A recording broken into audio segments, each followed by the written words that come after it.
Hi, everybody. Welcome to Gardens, the Untold Story. We have Leah Oram with us from QuadAG, and she's just introducing herself to Andy Lopez, the Invisible Garden. So how about you guys? Leah, I know you. You're a wonderful human being. So I'm going to let Andy talk to you for a little while and get to know you a little bit. Andy, go ahead. You want me to talk to her? Yes, you can talk to women, Andy. It's okay. We give you permission. Okay. So don't be surprised if I've never heard of you before, because you've never heard of me before either. You know, this show is a process for me of meeting a lot of new people. People have been doing this, and they're really good at it. I've been doing this since the early 70s, so it took a long time to run to Leighton. I ran into Leighton maybe 2 years ago. After all these years, you know, he shows up in my backyard, and people keep saying you should talk to the Invisible Gardener. So that's how I met him. And I never knew anybody else. Did you? By the way, I want to throw this in. You know the in Maui, the fire. Did you hear the video that they hired an arborist? Did you hear what he said he was doing? No, I didn't. Oh, it was so cool because they hired this arborist, and you know what he was doing? He was injecting compost tea. He says, "I'm injecting microbes into the soil." Compost tea. So it's a start. It's the first time I've seen somebody on TV saying, I'm doing this to the soil. I go, holy cow, really cool. Compost tea is not the best source of microbes, but it's a start. It's something. Yeah, it's something. So tell me what you do, and I'll tell you what I do. And I'm trying to read all the little words in terms of the comment, but I can't do that either. I can do that. Look, I tell you what, I'll put these things. Yes. Oh my God, there's words. There you go. There's words. So tell me, what is it you do? So QuadAG is our company of agriculture products, and we focus exclusively on humic and fulvic. So we use humic and fulvic acid as a complement and an adjunct to any nutrient program, no matter what modality or what method you're growing in. So we can complement your compost teas and your organic farmers all the way to aeroponics. So we've been able to integrate our products into, your hobby farmers, your gardeners, backyard gardeners, home growers, as well as commercial facilities, both in the cannabis space, but also because in my heart song really is on sustainability and food security. So I've really been focusing on supporting greenhouse produce as well on a commercial scale, because it's not grown in soil. You lose access to the humic and fulvic. And so the premise of where our vision has come from is, if it's not growing in soil, humic and fulvic are the very, very introductory biostimulants that are foolproof. Like, you really can't mess it up. There's nothing harmful. It doesn't impact, there's no nutrient. Tell me how you make it. You make it? You make it? We do, yeah. So we have a proprietary formulation. You're not going to tell me. All right, fine. So I'm not going to tell you how specifically, because there's a technique. I understand. For the most part, humic and fulvic are naturally found and naturally occurring in healthy, rich soil. And as plant matter and animal matter decomposes over many, many, many years, and in some cases hundreds of thousands to millions of years, these deposits can be extracted, and we can remove and pull out the humic acid and also fulvic acid. So quick little chemistry study is fulvic acid is actually a segment of the humic acid molecule. It's heavily carbon based, whereas when you detach the fulvic acid, it's 45% oxygen. So in either case, these are very much responsible for the retention of nutrients and water within a healthy soil ecosystem. They're prebiotics to your probiotics, to all your beneficial microbes and mycorrhiza. And fulvic acid is a carrier. It is a very powerful oxygen-rich chelator. Yeah. So it transports. So my analogy is humic acid is like a bigger dinner plate and fulvic acid is like a bigger fork. So if you are feeding humic and fulvic to your plants, you're retaining more nutrients around the root zone, your better water management around the root zone, and fulvic acid is the transporter to make those nutrients more bioavailable to the plants. So from a sustainability standpoint, not only are we benefiting the soil ecology, we're also helping farmers and cultivators of any ilk use less of the chemical fertilizers. So we're going on a reduction on the sustainability as well. So we're Get them off the drugs. inputs. Get them off the drugs. Well, Yeah, exactly. it's a tough one. Synthetics, even if they're using any other type of, so some people have said the compost teas aren't the best source of microbes, but they're also not the best source of nutrients. Sometimes you need to supplement with other things. That's right. As soon as you throw fulvic acid into the mix, those smaller concentration of nutrients are way more bioavailable, and you get more bang for your buck out of it. So our approach has been, from a sustainability standpoint, is you heal the soil, you make the plants healthier, they produce healthier, not only in abundance, but also in their nutritional value. Well, that's ridiculous. Can you prove that statement? Can you prove that? He's giving you a hard time, Leah. Don't worry. I'm giving you a real hard time. Well, that's kidding. It's really cool to hear other people say this, because I've been pretty much alone I started in 1970. I wrote the book, How to Heal the Earth Spirit, and talk about healing. The only time I heard about healing the soil was through Rodale when they said feed the soil, and that was it. Nobody else would be saying any of this stuff. For me, I work mainly with homeowners. Yeah. Right. And I do the same process. For me, if I have the space, I would make my own humic acid myself, fulvic acid and all that stuff. But what I do is I go buy it. I try to buy it to different sources, because I found the same thing is that when you're first feeding plants, you have to have a carrier. And I've learned the only other carrier that I use is, I've learned, with a refractometer, you have a Brix reading, it's a measurement of sugar. I also realized that sugar is a carrier of the trace minerals, but you have to get it into the plant.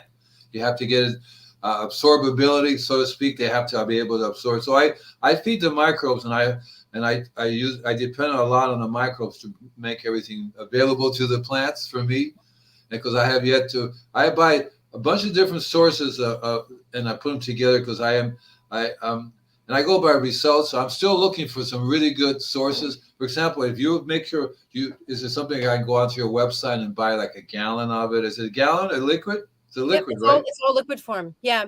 Right. And so I can actually use that with my spraying. I have a rig, and I basically go and spray people's properties, windows, cars, everybody, dogs, And I mainly use the microbes for diseases and pests, to control diseases and pests. You'd be surprised how simple that works.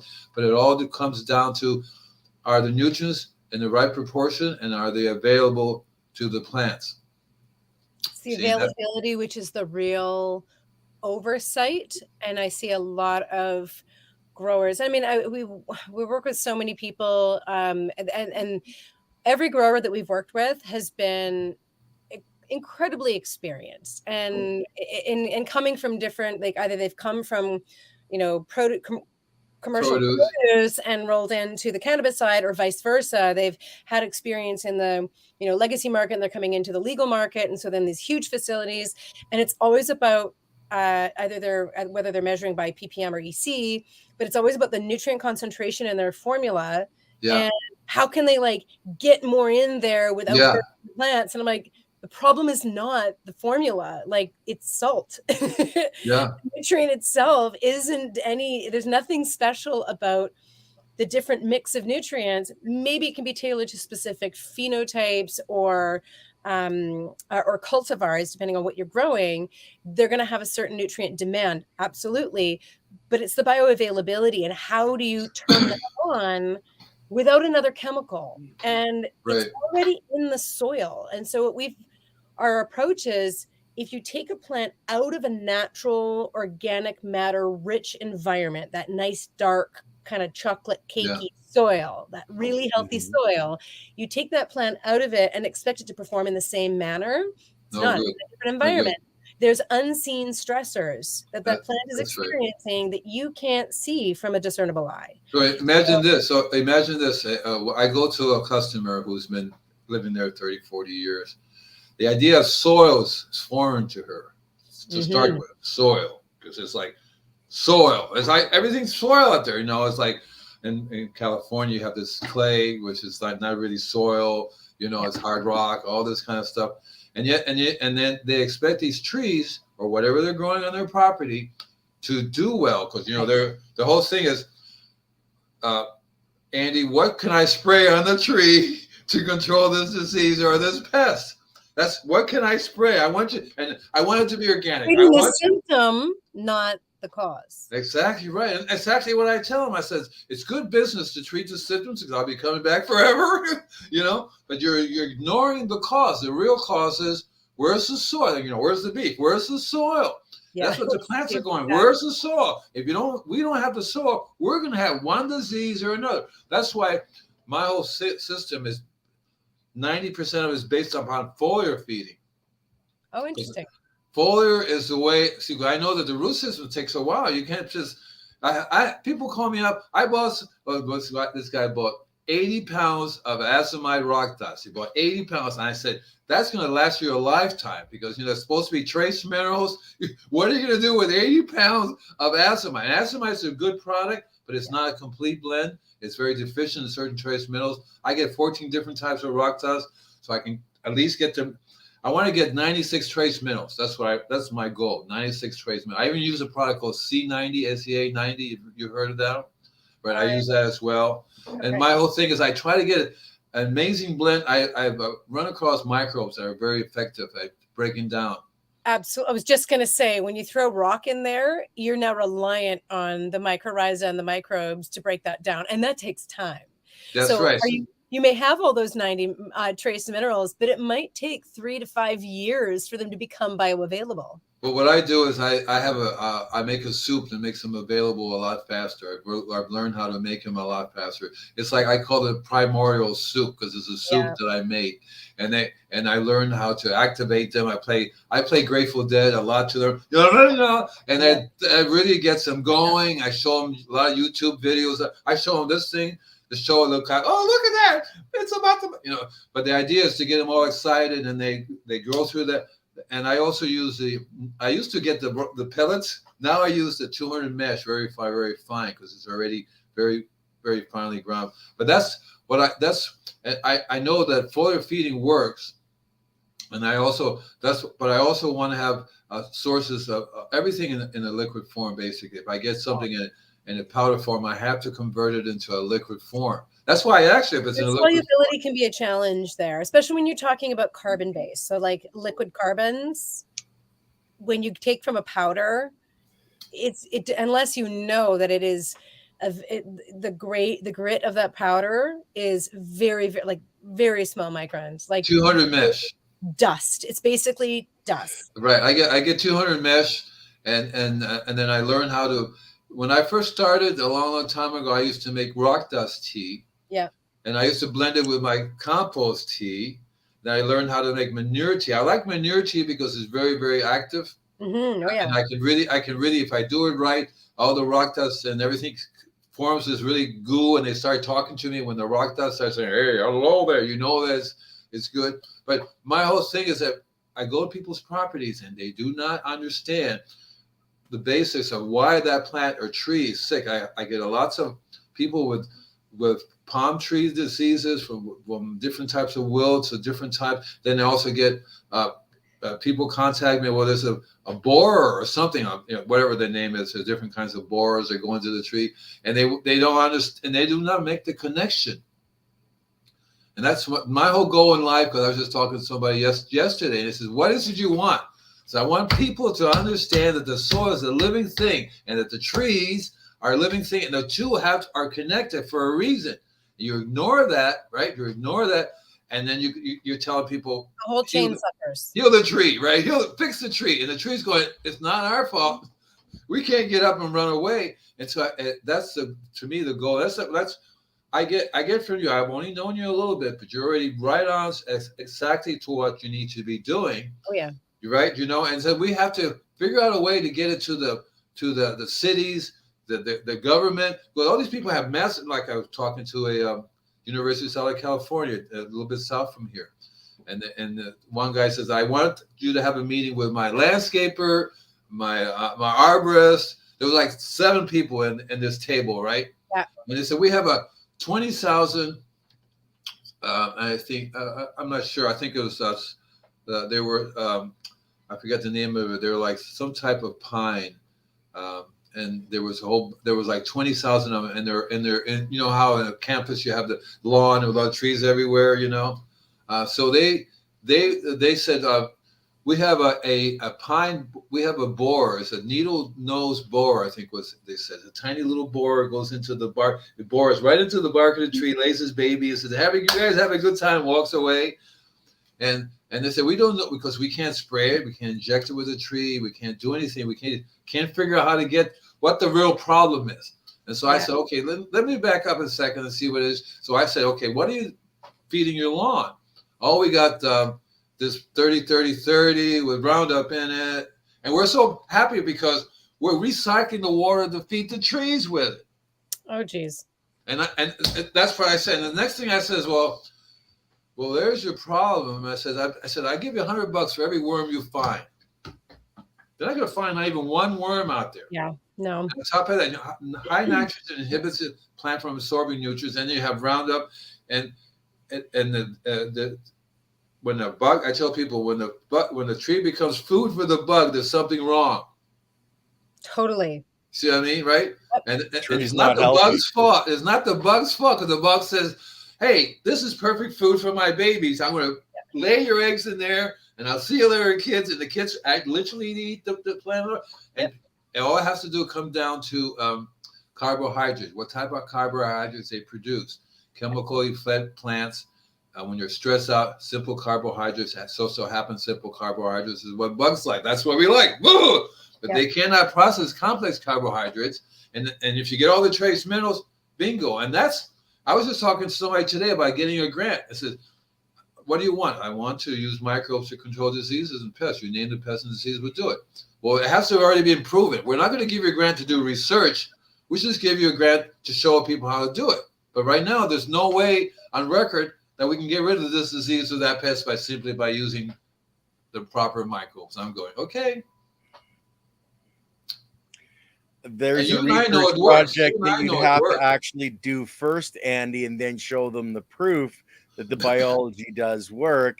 Yeah. And Leah, I think the Humic and Fulvic would actually basically boost the availability of everything that the biology needs to do that type of a job. Oh yeah, I want to order some. I want to get you can text me or whatever your website because I want to start using. I mean, I have gone through so many different companies. Got a link in bio. And we have in the description, guys. We actually have a percentage off of QuadAG's products. Great. So you can order through that link and get a percentage off. And Leah, before Andy goes off again here, I'm not going off. I want to bring up. This is the one for human, and I actually take this. I brought it today. I don't have one. I don't have one. There's a new company. Well, we'll have to get you signed up there, Andy. Leah's got a new website or something. What's going on with this one, Leah? Okay, so a quick step back. Okay. Ultimately, my primary company is called the Quad Agency. And so our vision with the Quad Agency is to restore humates into the ecosystems that they have systematically been stripped from over the years. Right. In agriculture, obviously, we focus on the soil because the soil, if you feed the soil feeds the plant. So if we can leave things well enough alone, you leave nature alone, she regenerates herself. It's a beautiful thing. Part of that story, and especially from a food supply, is we still rely on commercial livestock of varying species. And if you choose to be vegan or vegetarian, I totally appreciate that. But the reality is that this is something that we are, as a race or as a species, we are reliant on. Yeah. But when in these commercial operations, there's so little pasture feeding that these animals, grazing animals, for example, we'll use cows as an example, or pigs, they're not grazing out in a pasture. They don't have the opportunity when they're ripping up grass to take in some of the dirt, which gives them humic and fulvic into their digestive system.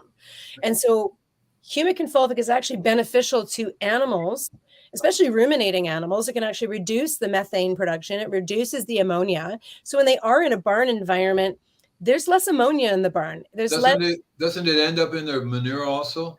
Exactly. And it runs through the animal, and it actually makes their manure more nutrient bioavailable. So it becomes a much more powerful fertilizer for the fields that are growing the crops for those animals. So we're trying to close that loop and focus on that. That's probably right, because when I first started looking for things, I would go to a farm. This farmer had cattle, had everything, and the rich compost. I loved his manure. The company, the animals produce. I love your shit. I used to say good. I used to have a bumper sticker say "good shit" on it, but as opposed to when I go to the store, you go buy steer manure or stuff like that, it's totally no energy to it whatsoever. I go by energy level, so I said nothing in there, and so therefore I have to go actually buy different sources of stuff which should already be in the manure. Yeah, should already be in there, and that's ideal too, because then if you're a meat eater and you happen to eat anything from that cow, you're going to be getting a good diet from it too. Yeah. I have no problem with people eating meat as long as they treat them with respect and humanely, absolutely. With respect and that whole set. Okay, Andy, Andy, stop. I want to hear what Leah says about this new website, because obviously we're leading up to something here. It's not up yet. We're in the process right now. So what we did is we decided that, with the benefit that humic and fulvic provides and delivers to plants, it does for all living organisms. So, when we look at plants, we look at animals, which is what Fulgenics is, and then humans is Ionicate. And so Ionicate is a hydration enhancer. It's an electrolyte, because technically fulvic acid is an electrolyte. And we've blended additional electrolytes in it of calcium, magnesium, potassium, and vitamin D3, because it's a cofactor, so it helps uptake as well. So we can benefit people. And we found that when we told people, we're like, here's the fulvic acid from this product. You can drink it. It doesn't taste great. So we've made a better flavored version that you can take. So that's where we kind of have gone into, and now we're sort of circling back into the livestock and companion animals as well. So Fulgenics is focusing on companion animals. So your cats, your dogs, if you have a hobby farm, if you have horses, like with horses, it reduces colic, and colic can kill horses very quickly. It improves digestion. It improves hydration. When you have the better mineral uptake, all other metabolic processes run more smoothly. It's all about the mineral. Exactly. So what makes our formulations a little bit different, and you said you focus on the energy, we do too. So two of the unique properties, or the three things that we say that are really kind of set our humic and fulvic apart from a lot of the other competitors, is one, we have almost near perfect solubility in liquid form. We also come with the highest concentration, and we can talk a little bit of the testing. The testing was something that we had mentioned last week, was sort of, how do you qualify? Someone said, I saw fulvic that's 25%. I'm like, no, you didn't. Yeah. I'll tell you why. But our product has highest concentration, highest solubility, and especially that we've seen whenever we find a product, we buy it, we send it to a lab, and we test it so that we can see where does it fit on that scale. But the third thing is that we come with the highest ionic charge. So our humic acid sits at about a negative 450 millivolts. Our fulvic acid sits at about positive 330. Now, the interesting thing about humic and fulvic is the ionic charge is a big part of it. Anything that is soil related tends to be negatively charged. There are certain anomalies globally where the soil is actually positively charged.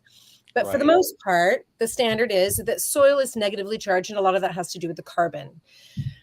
Fulvic acid, because it's oxygen rich, is very positively charged, which makes it such a good chelator. And it can bind to really stubborn ions like magnesium and calcium. So for you CalMag people, fulvic acid is going to boost that. You don't need to have a high concentration because you're losing most of it. So for our perspective, we look at having the highest concentration so you can use a very small amount of product, a really powerful charge. So again, that small amount of product can do a lot more work, and you have cost efficiency on the inputs that we're selling you and that you're putting in of our products, but then you have cost efficiency on the other products that you don't need to put as much in, like to the tune of about 15 to 25% less nutrient solution for your cultivation cycle.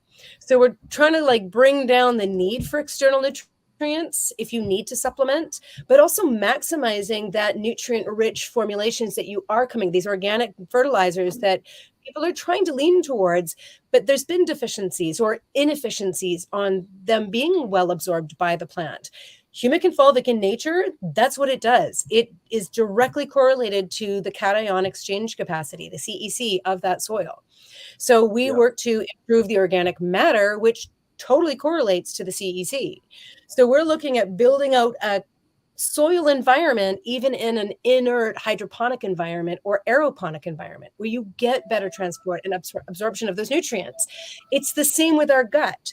So for your clients that are like, I don't get it, I don't get the connection between the soil and the tree, be like, what about your gut microbiome? You understand probiotics in your digestive system. No, they don't. Is to flora what the gut is to fauna. Like it is the same thing. It is the biodigester of this is the soil, is what our gut is. It's not the mastication, the chewing of the food. It's the microbes that are actually breaking down the food and making them into the component or the form that is better absorbed by your body. And then when you add fulvic to it, you get more of that. And it's all about the biology. It's all about the biology. and you know, too, the people mirror the soil. So if you have biology dead soil, you have a biology dead stomach. Yeah, that's right. The junk that you're eating and the stuff you're putting in your body is literally killing the balance of your stomach in there. You know, so I have a strong feeling that if your product, because that what it really does is that brings the stomach back, helps the stomach to come back, helps the living microorganisms to come back, and that's the whole key. Because if that's working really well, then you're going to have to stop doing the junk food. You're going to have to stop with all this other stuff because they constantly. That's one of the things about people's properties. They say, well, why do you have to do this all the time? Well, because for starters, city water is constantly killing the biology. And guess what you're drinking, right? Trying to eliminate the pathogens. It's the same thing about using antimicrobial hand soaps all the time and sanitizers, is you're killing the entire microflora. Like you're killing all of it, not what just you actually need, you're killing. Exactly. This is part of your microbiome. Your skin is part of your microbiome. You need to protect it. So yeah, you do need to sanitize and clean, but usually a surfactant is sufficient. It can rid you of enough of the pathogens that your beneficial microbes that are on the surface of your skin or in your digestive system can combat and take care of it. One of the properties that humic acid does in the soil, like I said, is it retains and it chelates, and it can bind out toxins. And so it can allow for toxins or excessive minerals or heavy metals, things like that, to be evacuated from the system. And in a soil environment, it makes it unavailable to the root hairs from being able to pull in and attract those nutrients in. The gut's a little bit different because it's very much enclosed, and you're very much reliant on the microbes. But humic acid also has an interesting property when it comes to digestive systems. It actually helps. One of its features is to reduce gram-negative bacteria. So it binds that out, makes it a food source for the beneficials, both in soil, but also in the gut. But it also protects the mucus lining. So it actually helps to protect your digestive system itself and improves the motility of waste through the system and moving things along. So people who have had a lot of severe and intense digestive issues have found that this has actually helped to make things move a little bit more consistently, which is a lot more comfortable for people. They're in less pain, so they have less stress hormones kicking through their body, which leads to a host of other symptoms. So we're trying to get to the root of improving digestion, not only from a nutritional standpoint, but the gut-brain axis is also a really important mental health component. Big so time. it's a big thing. And where our Leah, then the new bumper sticker would have to be smooth and good shit. You know what? One of the things I had to run smoothly. yeah, exactly. You know, one of the things I found out is really, really good for the stomach is charcoal.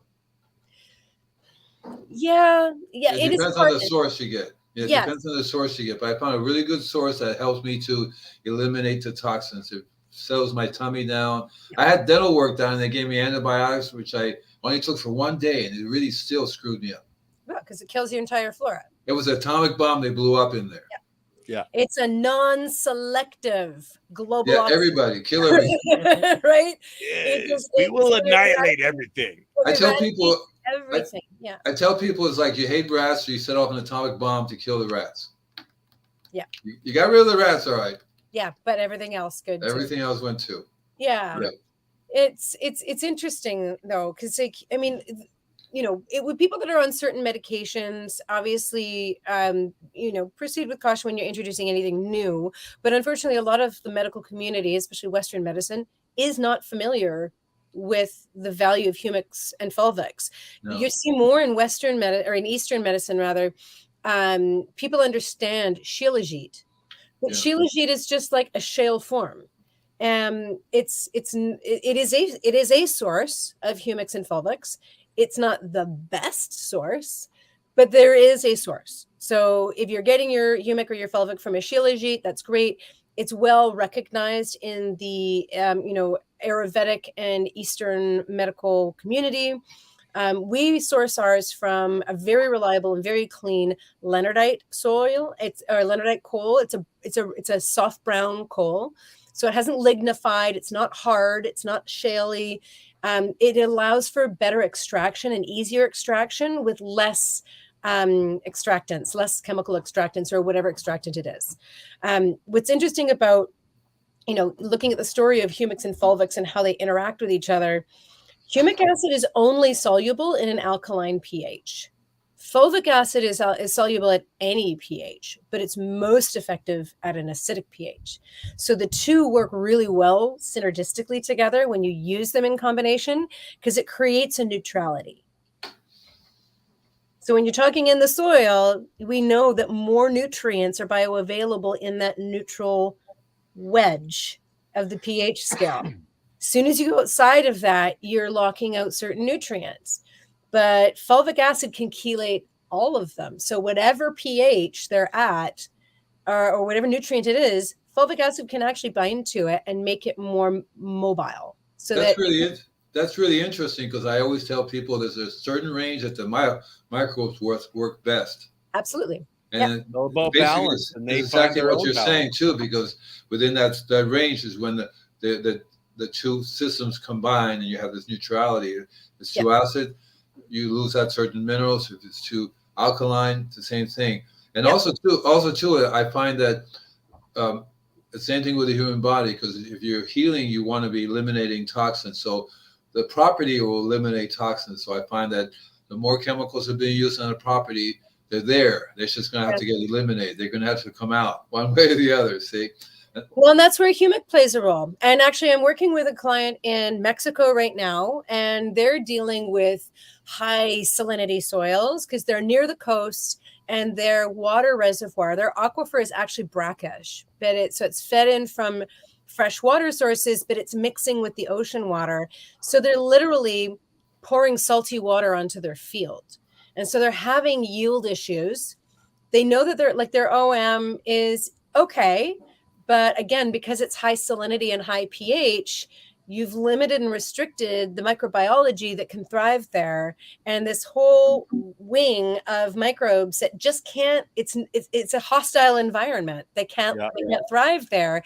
but they're crucial for breaking down organic matter and plant material, and really and the exudate from the plants. We were talking about the sugars as a carrier.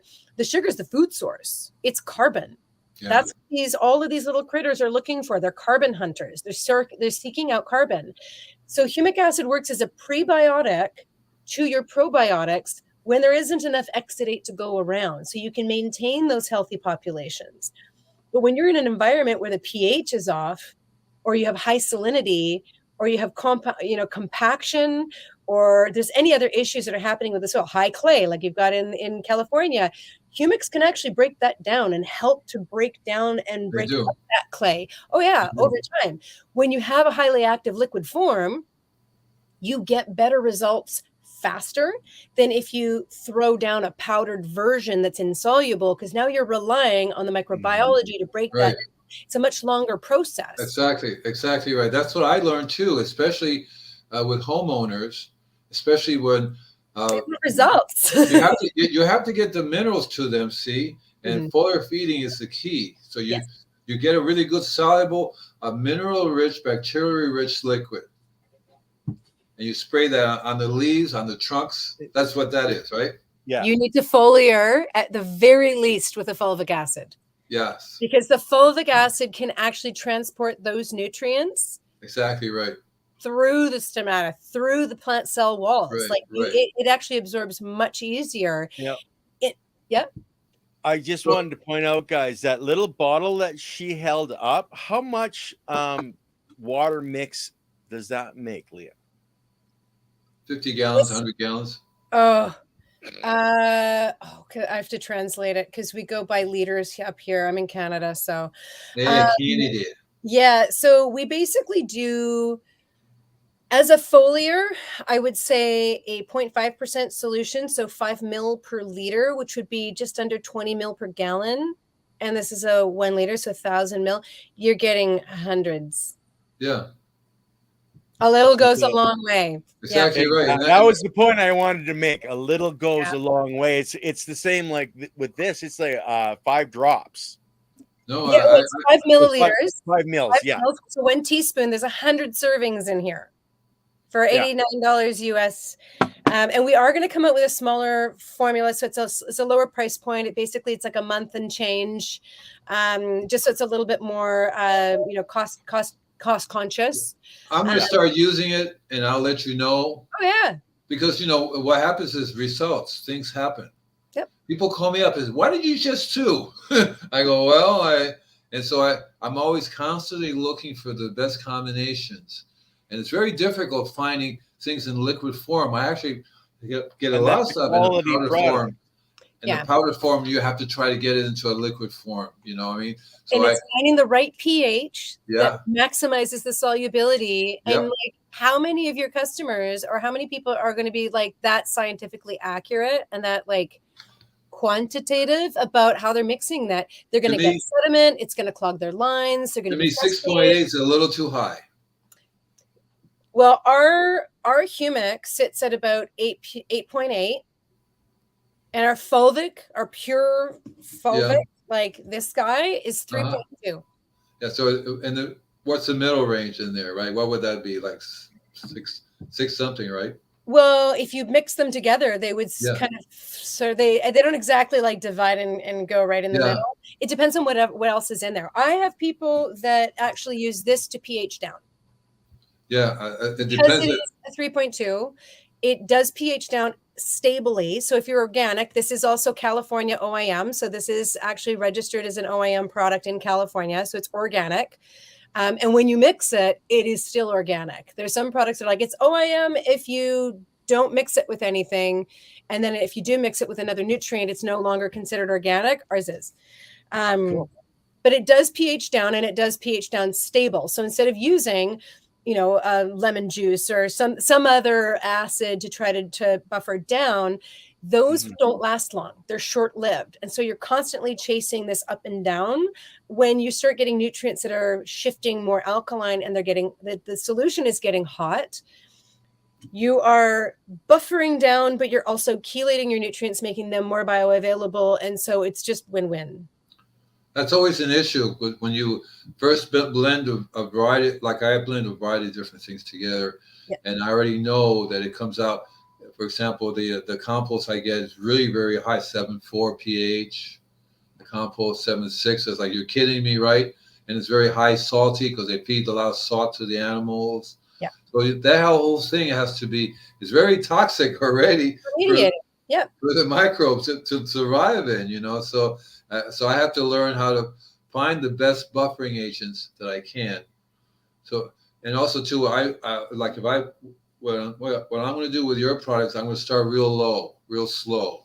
Yep. The smallest amount I can give to them and see what happens. Because I've learned from experience, if it works and this everything just takes off too fast, and you end up damaging things, yeah, burning things up, and go, oh, what happened? Flames, you know. So you have to go real slow and let everything work their way into it, especially with people's properties, because they're so far off kilter, right? The galons, the roses, the trees are nowhere near normal. Well, and different plants like different acidity, right? So you're also trying to maintain, like, you know, your azaleas and your rhodies, they want to be in a more alkaline soil. Yeah, very different. Like there's other, you know, very different than roses, very different than your palm trees, very different. Totally. Because I tell people, on one property you have things from all around the world. See, they're all around the world, and they all require different biologies a little bit differently. See, so you have to find a common ground that they all can survive in. You know what I mean? So you get to learn that process only by like how you cook, right? Yeah, you don't have to cook on high heat all the time. Medium low, great. Yeah, exactly right. Sometimes low and slow. Low and slow, exactly. Sometimes less is in fact a lot more. It is. I call it the law of the little bit. The law. I like that. That's good. Yeah, me too. And you know, a homeopathic, what is that? It's 1/1000th of, you know, its measurements. 1/100th. It's a tiny amount. The atom is the most powerful. It's a tiny little thing. Yep. We're in the process of formulating a new friend for this guy, and it is specifically focusing on digestion. So it does have humic acid in it, but what we've also found is that the input recommendation for this and the serving size is a teaspoon for this ionicate Fulvic. But the Humic Fulvic, you can do quite a bit less and still see really good results. Yeah. But it really depends on what your system is like. And it's the same thing when we do input recommendations for like with reservoirs. And I've had this, and this was probably my biggest challenge for the first, I'd say 2 to 3 years of being in this space, was every grower has their magic of how they set up their irrigation system, how they feed, the cadence, the concentration. Like there was one grower that feeds every day, 3 times a day, does 50% of the feed on the first feed, 25%, and then 20. Like it has this like weird thing. I'm like, I'm not doing that math. No, like spend so much time in an Excel spreadsheet trying to like break things down for people to make it really, really easy to adapt into their system. Because that's our goal, is like, I don't want you to have to do a whole other pass of just our products. Like it goes in the reservoir, it goes in your foliar reservoir. You can spray it on, you can run it through systemically, whatever works in the fertigation, doesn't matter. You want to hand water, awesome. Don't be surprised if doctors are going to start coming to you and say, how does this work with people? Because that's exactly what you're going to have to do. It's going to happen. Yeah. Well, and a lot of the studies right now, there aren't a huge amount of studies, but it is becoming, and we sort of have this prediction that fulvic acid specifically is going to really kind of have its day in the spotlight, the same way CBD did. And now people are like, oh yeah, CBD, whatever. And it's less associated to cannabis now, because people go, oh, hemp, it's not cannabis, it's this other plant, and it has no THC, so there's no correlation. But you can get CBD from a lot of other things that have nothing to do with a cannabis sativa plant, whether it's hemp or cannabis. But fulvic acid is now, like, for example, in Canada. So we have a delay. We can still sell this in the US. We can sell it online, but we had a whole network of stores that wanted to pick up our product and sell it. But Health Canada just changed fulvic acid from a non-medicinal ingredient to a medicinal ingredient. And so now we have to reapply for our registration because it's now a medicinal ingredient. The lousy thing is that it's now put a bit of a wrench in our timeline and some of the relationships that we'd built and buyer, like, distributors that wanted to pick up our product. Those are all just sort of on pause right now until this is resolved, and it's already in process. But the good thing about this is, it means that Health Canada is seeing that there are therapeutic benefits to this in human consumption. So I want in. Definitely. There's been, in a lot of the studies that we do look at, a lot of swine studies are very well correlated to humans because our muscle to fat ratio is similar. Our digestive systems, a lot of our organ systems are very similar. And so if it works well in swine, it can usually correlate fairly well to human consumption. Doctors have a real hard time understanding that it's a food, that food is the medicine. That food be your medicine. They have a real hard time with that. Yeah, it is, because when a lot of traditional Western medicine, like our medical doctors, they don't spend a lot of time on nutrition as a part of their training. Did they just get any? Did they actually get some? There is. It's a very narrow module. When you start getting into, obviously, gastrointestinal and neurology, they start to pick up a whole lot more because minerals are a big part of their aspect of medicine. So when you talk, like, I talked to a neurologist, I was having these tension headaches, and he's like, what are the supplements that you're taking? First of all, let's do this before we do any medication. Let's see if it's mineral deficiency. You don't hear that hardly ever. So refreshing. Yeah, I was so excited to hear it. And I was telling him about fulvic acid, and I sent him a whole studies. You'll love that. He is. I mean, a lot of them, they mistake it. They're like, oh, folic acid, that's just going to give you, folate. I'm like, no. Fulvic acid, it's totally different. It actually comes from dirt. And they're like, what? But it is, it comes from the earth. We're trying to replace it back into the earth. And one of the things I wanted to, Ken, sort of part of our story was to correlate why this also came to fruition is if our food is not grown in rich soil, the food itself lacks the fulvic acid that we would typically consume to better absorb those minerals. That's right. Those nutrients. So not only the animals not getting it, we're not getting it because the soil is lacking it. So if we can fix it in the soil, get it into the animals, which will also get it into the soil subsequently, and then feed it to us. We have a human supplement for it. I would love to not have the human supplement and have these other systems working really functionally. Let me ask you a question. So here's an interesting thing. They want you to create food in the lab. So I'm going, I don't think the food is going to be as nutritional. It's not going to have anything that we really need in our body because we made it. We're not going to be able to duplicate all the microbes. We're not going to be able to duplicate the whole system that we have evolved eating food. Right. Well, in the cannabis space, that's referred to as the entourage effect. You cannot isolate one thing and have the whole benefit. Yeah. Right. It's the same thing. There was a study way back about beta carotene and carrots. Right. Like, beta carotene is great for your eyes. And so if people are taking beta carotene supplements, it's like, it's not the same thing. It's not the same thing. It's the carrot. And so and another level, so urea, it's named after urine. Yeah. So the first day in college, the teacher said nitrogen is nitrogen, doesn't matter where it comes from. And so urea is 4600. But that's all it is. Whereas urine is maybe 2% with a host, a blend of other nutrients, everything else on the planet is in there.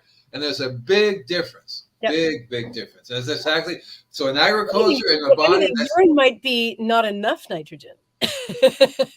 So I think it's run by the same people. The doctors and the farmers are the same people because they're teaching you the same thing. Well, farmers don't have eat good been food. indoctrinated for decades and generations now on Generations, yeah. efficiencies, like generations, like 100+ change years, a couple hundred years, that they've been looking at improving the efficiencies for scale, and it cuts a lot of corners. And we are now suffering the consequences of that. Right. So, They just kept killing the biology year after year after year, and now we're at the point where what about the we need some soil? help. So you're creating dirt. Yes. Dirt is not Yeah. soil. Dirt is what you sweep out your In the house. soil. Yeah, Dirt is what you sweep out your house. exactly. Yeah. Non-living. Instead, it has no life to it. It does not serve the plants very well at all. It can't hold on to nutrients. It's carbon deficient. And if So your body doesn't get the right food and the right energy, Yeah. there goes the body too. Everything falls apart. Everything will fall apart. And That's on why the we plant- need to on the plant side supplement. of things, when you were talking about the bricks is a natural immunity for plants. Yeah. So if you can improve the plant's ability to generate and produce more sugar, you're improving its natural resistance to pest and disease. That's right. Without any chemicals or any That's other. right. The higher the brick, the less the pest and less the disease. It's simple. Yeah. I made that up because it's true. That's why you look at the bricks reading. I mean, I will share a study with you on this. I have a study that shows the correlation of aphid colonies with bricks levels. Right, exactly right. And I used to go into a store and they would be like a health food store and they'll say, this is conventional, this is organic. And I go, well, so you're selling conventional? You know what that means to me? Spray this, spray that, right there. And then I would say, okay, let's get this apple from here and apple from there. Yeah. Look through the refractometer. Which would you eat? The one that's at bricks 28 or the one that's at bricks 4? Yeah. Right? No, I'll take the bricks 4 one, right? No, you'll take the bricks 28 every time. Yeah. And you know, it's interesting, the like from an apple standpoint in orchards, I mean, it's all starch until suddenly it becomes sugar. Yeah. And you know, when they're harvesting commercially, and a good friend of mine does this, they're testing what the starch is looking like, and is it starting to convert to sugar, and where is it in that stage is going to determine when they're going to actually harvest it. Yeah, because then they can store it longer and ripen it in the back of a rig going across the country with the chemicals. Yeah, I know it because I did it. Organic, they don't do that, but they try to avoid it. But I mean, yes, they do need to be able to store it so that you have apples all season, because that's what consumers are asking for. So it all comes down to, it's alive. It's alive. That's no, we want it alive. We want it alive. Yeah. It's so hard when you go shopping, when you go to a restaurant, you say, is it organic? They all laugh at you. Hey, George, there's another one. And that means nothing in there. Well, now you live in California, Andy. I mean, California is where you live. Aren't you all hippies down there going? Yeah, you should be able to find something, but it's like absolutely ridiculous. The food is dead. You are what you eat, and in a lot of ways, right? You are what you eat in a lot of ways. If it's dead in, it's going to be like you're going to be dead too, you know. And the thing with us, we don't die rapidly, right? We die horribly, very slow. Yeah, you know, we're made up of too many cells. Well, when you don't have when your metabolic systems, when you don't have the right nutrient absorption, your body isn't functioning well. That stress is going to lead to other diseases and other distress in your body, dis-ease, just like distress in the body. Yeah. And you can have a myriad of symptoms, and you go to your doctor and they're like, oh, you might have this. Like I learned at the end of 2019, just sort of over the Christmas holidays of 2019, I got really sick. And like it sort of started about a month or two before I had a toddler at the time. My son had a stomach virus. And then I got it because obviously mom, and it never really, I got over the bug, but like my system never really got back on track. And I was like, everything's off and I feel awful. And then at Christmas, I got the flu, lucky me. And in 2 weeks, I lost about 15 pounds.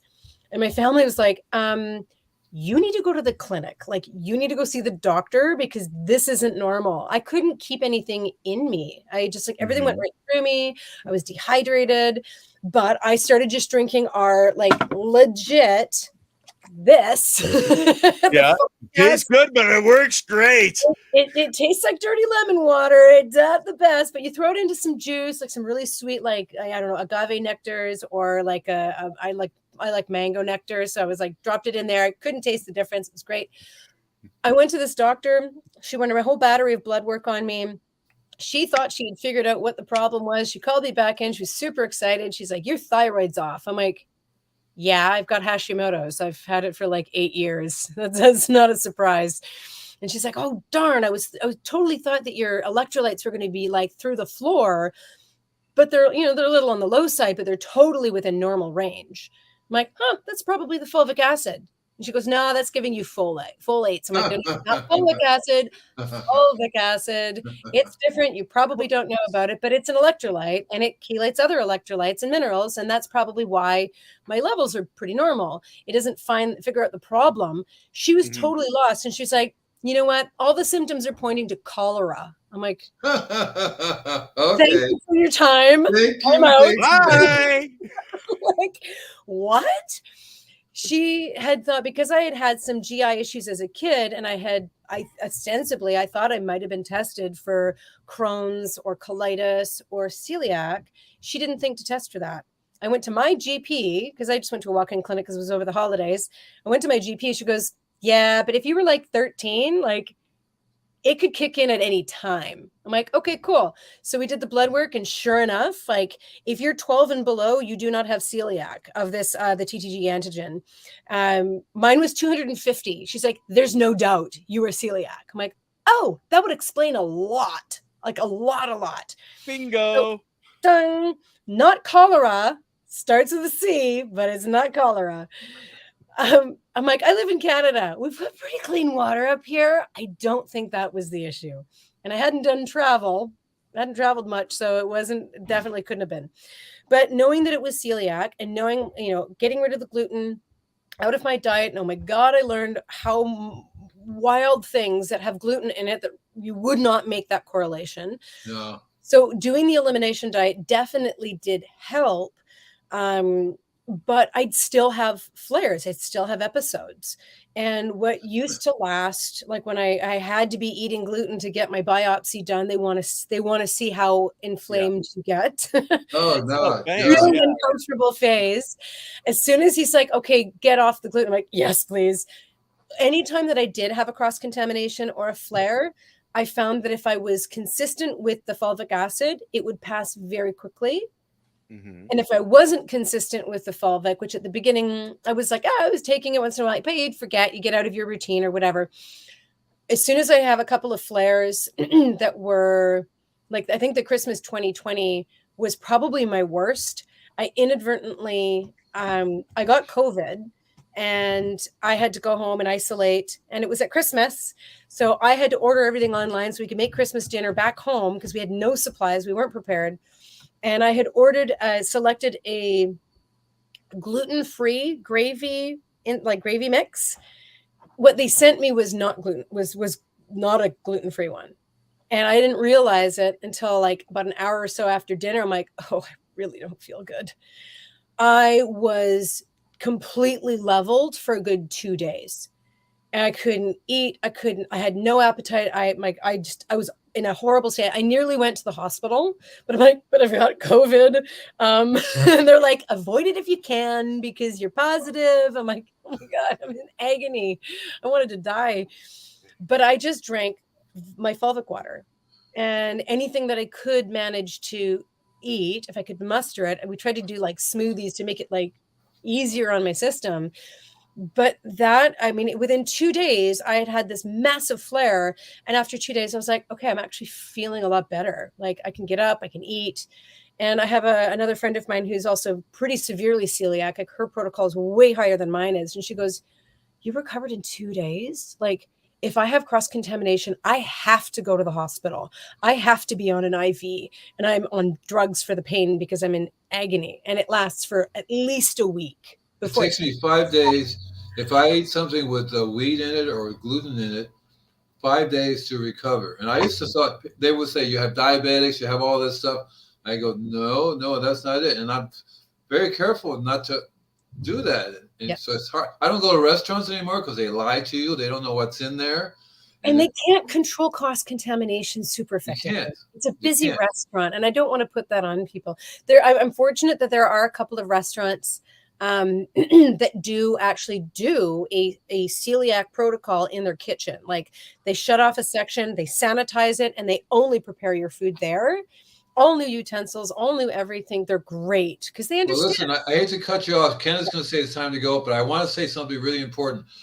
The main thing I get from this discussion is I need to start doing a good source of fulvic acid because I have not been doing it. I've been going to digestive systems, trying to get the body back in shape again. And see, I mean, and I'm going, what the heck, right? Just say it, hey, Andy. So I'm going to definitely go up there. Is this a QuadAG? Is that where we go to? So QuadAG is our agriculture products. Ionic Aid. I don't want to take the agricultural product. I mean, I want them both. The one that's on the screen now, Andy. Ken, why don't you text me both of those so that I can go because I'll send you want the to make link sure I don't mix them up too.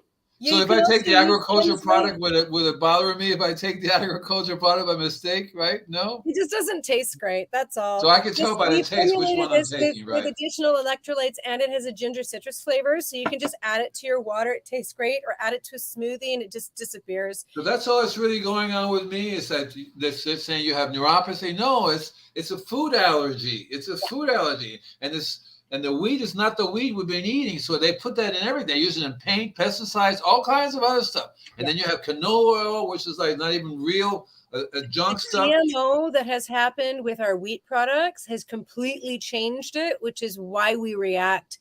Exactly right. So viscerally. Not the same thing we grew up with for thousands and thousands of years. Not the same thing. Yeah. And everybody's going through that, and they're getting more. The doctors say, take more of this, take more of this, take more of this. And you're never going to solve the problem. So the scenario is simple for the body and for the soil. It's the same thing. We have to step back and say we're not going to do that crap anymore. We're going to take care of our soil. That's why one of my shows is called From the Soul to the Soil. You want to have health. I want a happy soil. So you have to have a happy soil. Exactly. Yeah. Right. And it's the same with the gut.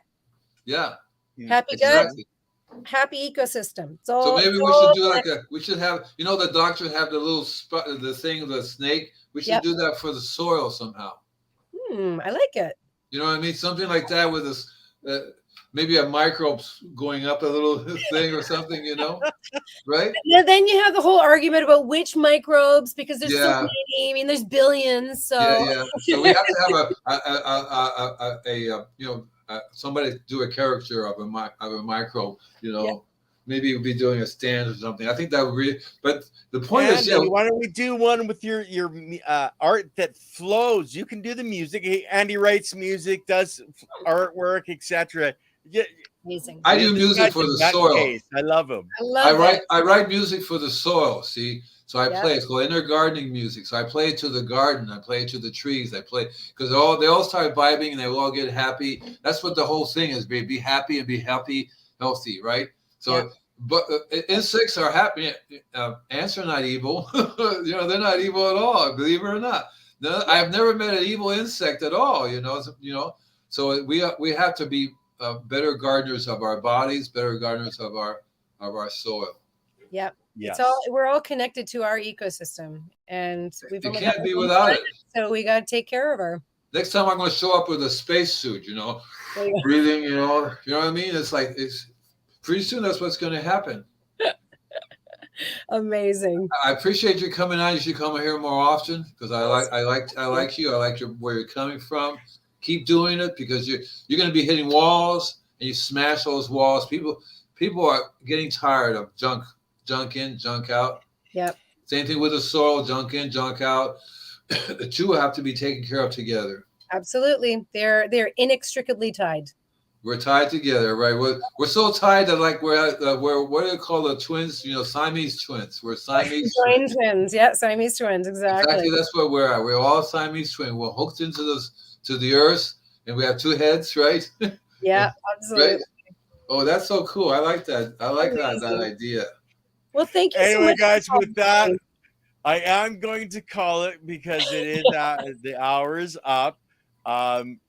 We got Brandon Russ tomorrow with the girls. I'm trying to get Lee to come on with the other ladies on We'll get the Sun we'll and the get that on the Moon. schedule. I'd love to. Yeah, they're as crazy as the rest of us here. We all want to save the planet, and we're all doing it in our own special way. Ken, please text me the two website addresses. You have them in the description, then, right? Yeah. And the discount code. Okay, so I'll go through there. And remember, click on the comment button. Click on the like button. Link in bio or in description. Yeah, exactly right. Exactly. Good. Okay, guys. Peace, everybody.